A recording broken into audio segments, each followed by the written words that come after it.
Bom, pessoal, vamos continuar agora com o nosso auxílio acidente. Então, nós estamos vendo auxílio doença e vimos na aula passada o auxílio doença e eu comecei a falar do auxílio acidente que houve algumas mudanças, né? E aí a gente começa a aula fazendo diferenças entre o auxílio acidente e o auxílio doença. O auxílio acidente ele é recebido junto com a remuneração pelo trabalho do segurado.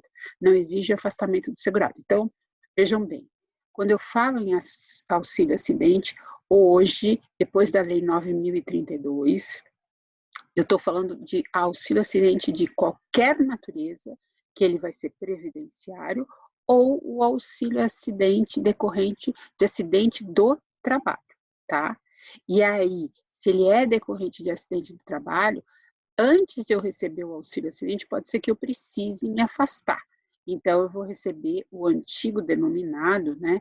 Hoje é auxílio incapacidade, o denominado auxílio doença, tá? Mas esse auxílio doença vai ser decorrente de acidente do trabalho. Caso contrário, ele vai ser auxílio doença previdenciário decorrente de um auxílio acidente de qualquer natureza. Foi atropelado, vai ter, ele tem a qualidade de segurado, tem o número mínimo tem a carência, o número mínimo de contribuições, vai ficar afastado. Ele é a maior parte empregado, vamos dizer assim, então os 15 primeiros dias aqui no caso, ele vai ficar afastado, vai receber, se for os 15 primeiros dias, vai receber um auxílio-doença, e a partir daí, quando ele estiver bem para trabalhar, vai receber o auxílio-acidente, tá?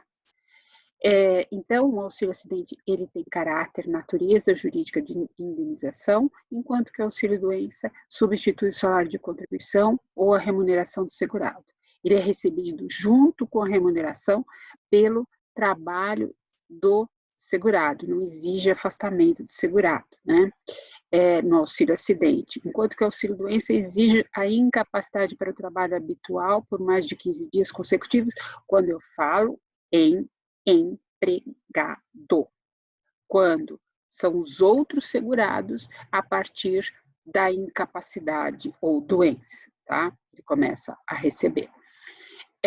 O valor é de 50% do valor não da aposentadoria, e sim do salário de benefício. Isso foi alterado, porque nós estávamos com uma medida provisória que colocava exatamente isso, se referia à aposentadoria. Lembra quando a gente estudou a aposentadoria? O que fica? A aposentadoria, benefício, vamos corrigir aqui já, benefício. Se fosse da aposentadoria atualmente, o que é? É o 100%, né? A média de tudo, e aí vou receber 60% do 100%. E no auxílio acidente eu receberia 50% desses 60%. Então vejam que ia ser problemático. Como essa medida provisória, ela não foi convertida em lei, ela teria que ter sido convertida em lei, e o prazo dela foi dia 20 de abril, voltamos ao que nós tínhamos, 50% do valor do salário de benefício, ou seja, eu vou ter que calcular a média, o 100, e vou tirar desses 150, tá? Isso eu vou receber enquanto eu trabalhar junto com a minha remuneração. Enquanto que o auxílio-doença é 91% também do salário de benefício, tá? Pode ser inferior ao salário mínimo o auxílio-acidente? Sim, porque ele não é substituição da renda, enquanto que o auxílio-doença, ele não pode. Essa é a regra, exceção se eu tiver atividades concomitantes. No auxílio-acidente, a gente já viu, quando a gente estudou carência, não existe carência para o auxílio-acidente, seja ele decorrente de qualquer natureza, seja ele decorrente de acidente do trabalho. A regra para o auxílio-doença são a carência de 12 contribuições. Exceções estão aquelas no artigo 151, ou se o auxílio-doença for decorrência de acidente do trabalho, né? O auxílio Opa, voltamos. Sem carência, e ele é devido somente ao empregado, o empregado doméstico, o trabalhador avulso e o segurado especial, ainda que o segurado especial não contribua. E isso a gente vai ver daqui a pouquinho, vou dar umas explicações mais profundas nesse sentido, por que só eles recebem, né?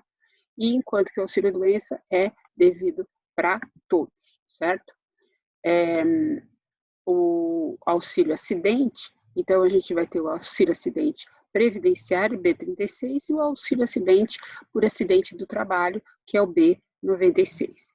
Tem um conceito, assim, dado até pelo regulamento, é que o auxílio-acidente será devido, né, ele é indenizatório, a gente já viu, ao segurado quando após a consolidação das lesões decorrentes de acidentes de qualquer natureza resultarem sequelas que impliquem redução da capacidade para o trabalho que habitualmente exercia ou a impossibilidade de desempenho de outra atividade, né, após o processo de reabilitação profissional.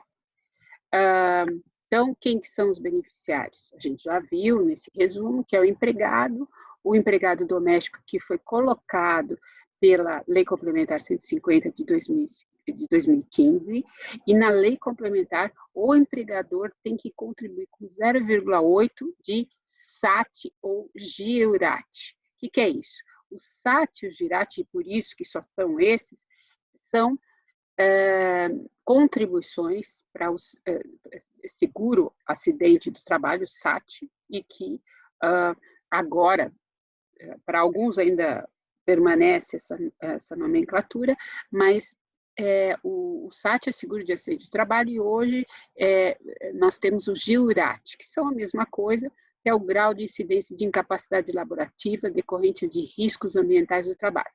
Ou seja, dependendo do risco daquela empresa, vai ter que se pagar 1%, 2% ou 3%. Isso é a questão de custeio.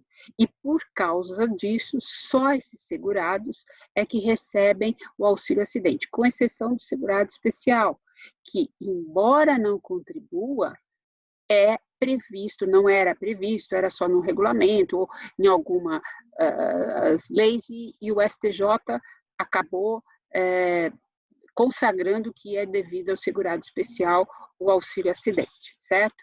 Então, é devido ao empregado doméstico, ao trabalhador avulso e segurado especial, né? Com exceção do segurado especial, que não há previsão de pagamento. O auxílio acidente não tem carência, né? A gente já viu que não tem carência, tá? Bom,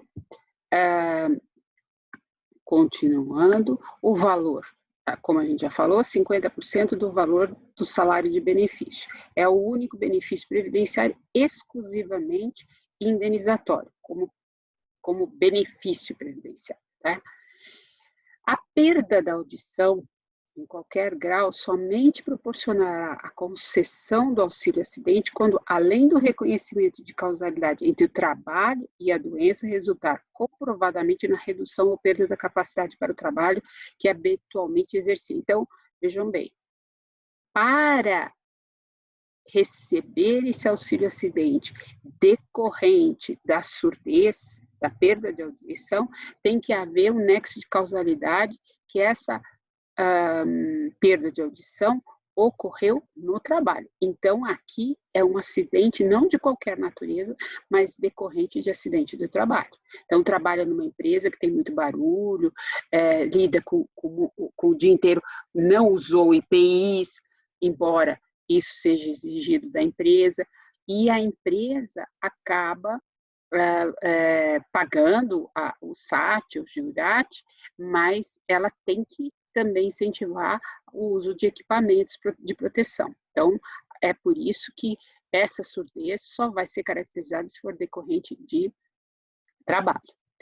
O empregado que recebe auxílio doença acidentário goza de estabilidade provisória de 12 meses. É o que está disposto no artigo 118, né? Então, o segurado que sofreu acidente de trabalho tem garantia pelo prazo mínimo de 12 meses a manutenção do seu contrato de trabalho na empresa, após a cessação do auxílio doença acidentária, independentemente de percepção de auxílio acidente. O que significa? Pode ser que ele não tenha nenhuma lesão, nenhuma sequela, ele não vai receber o auxílio acidente.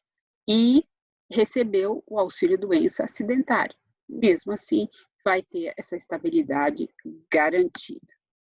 Ações previdenciárias, a gente já viu no passado, quando a gente estudou competência, que as ações previdenciárias de natureza acidentária são processadas e julgadas na Justiça Federal. Está na própria Lei 8.213, mas está no artigo 109 da Constituição, e a gente já viu isso também foi motivo de PEC, a PEC 6, antes da emenda constitucional número 103, de alteração, mas não foi alterado, continua a competência da Justiça Estadual. Então, nós vamos ter o CAT. O que é o CAT? É a comunicação à Previdência Social do quê? Do acidente do trabalho. Compete ao empregador, quando a gente fala de segurado empregado, essa comunicação, tá? Cabe a ele. Agora, na hipótese do o empregador não fizer essa comunicação, o empregado pode denunciar, o sindicato também pode fazer, tá? Então, isso a gente não vai entrar nesse âmbito, mas tem toda uma comunicação por parte do próprio segurado afetado e pelo sindicato. Conceito de acidente de trabalho, a gente já até falou, é o que ocorre pelo exercício do trabalho a serviço de empresa ou de empregador doméstico. Hoje a gente fala em empregador doméstico depois da Lei Complementar 150. Ou pelo exercício do trabalho dos segurados referidos no inciso 7 do artigo 11. O que é? É o segurado especial, aquele que trabalha como pescador artesanal ou no meio rural, provocando lesão corporal ou perturbação funcional que cause a morte ou a perda ou redução permanente ou temporária da capacidade para o trabalho. O empregador do segurado em gozo de auxílio acidente está obrigado a depositar a importância a título de FGTS na conta do empregado. Isso também está previsto. O tempo recebido de auxílio acidente é computado como tempo de contribuição. Então, o que nós tínhamos antes da Lei 9.032? Antes da Lei 9.032, quem ganhava esse 50%, o valor era 50% do salário de benefício, quando se aposentava, ele recebia o auxílio acidente e aposentadoria. Com o advento da Lei 9.032, acabou essa possibilidade. O que acontece? Até a véspera da aposentadoria, ele recebe o auxílio acidente assim que foi decidido que era devido esse acidente, pode ser que não seja devido. Então, assim que for consagrado que é devido, o que acontece? Ele vai receber durante todo o período de trabalho dele, até a véspera da aposentadoria. Quando ele for se aposentar, todos esses valores, ainda que não incida a contribuição, vão fazer parte do cálculo. Lembra do cálculo? Do período básico de cálculo? Então, vai fazer parte. Hoje é 100%. Então, vai fazer parte de tudo. Vai contar tudo. E aí, vai ter a média disso daí, tá? Doenças ocupacionais. Que doenças são essas? São as doenças ocorridas em virtude da atividade do trabalho. São equiparadas a acidente de trabalho, dividindo-se em doença profissional e do trabalho, certo? Doença profissional é a produzida e desencadeada pelo exercício do trabalho peculiar a determinada atividade e constante da respectiva relação elaborada pelo ministro da Previdência, hoje não, até pouco tempo, era Ministério do Desenvolvimento Social e Agrário, e hoje Ministério da Economia, tá? Então, um exemplo de doença profissional é o LER, tá? E a doença do trabalho, ela é adquirida ou desencadeada em função de condições especiais em que o trabalho é realizado, e com ele se relaciona diretamente. Então, de acusia neurosensorial, é a perda de audição induzida por ruído, é aquilo que a gente falou, do trabalhador da construção civil, por exemplo. E quais são as outras situações que vão se equiparar a acidente do trabalho? O acidente ligado ao trabalho, que embora não tenha sido a causa única, haja contribuído diretamente para a morte do segurado, para a redução, perda de sua capacidade, ou produzido lesão que exige atenção médica para sua recuperação, né? Outra causa que vai é o acidente sofrido pelo segurado no local e no horário de trabalho, em consequência de ato de agressão, sabotagem ou terrorismo. Então, ele está no trabalho e teve uma agressão dentro do trabalho, um terrorismo praticado por terceiro companheiro de trabalho, quer dizer, é dentro do trabalho.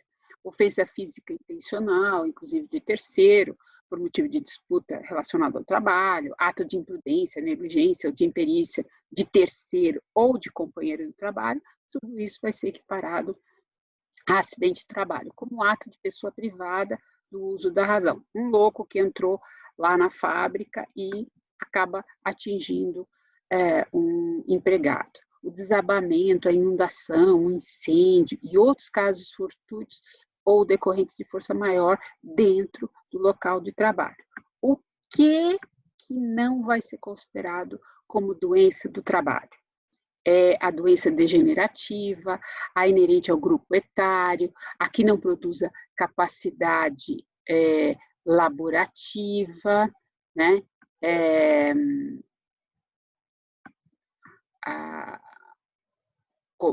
Por exemplo, só a comprovação de que é resultante de exposição ou contato direto determinado pela natureza do trabalho, por exemplo, a malária na Amazônia, né? Então, a gente vai parar por aqui.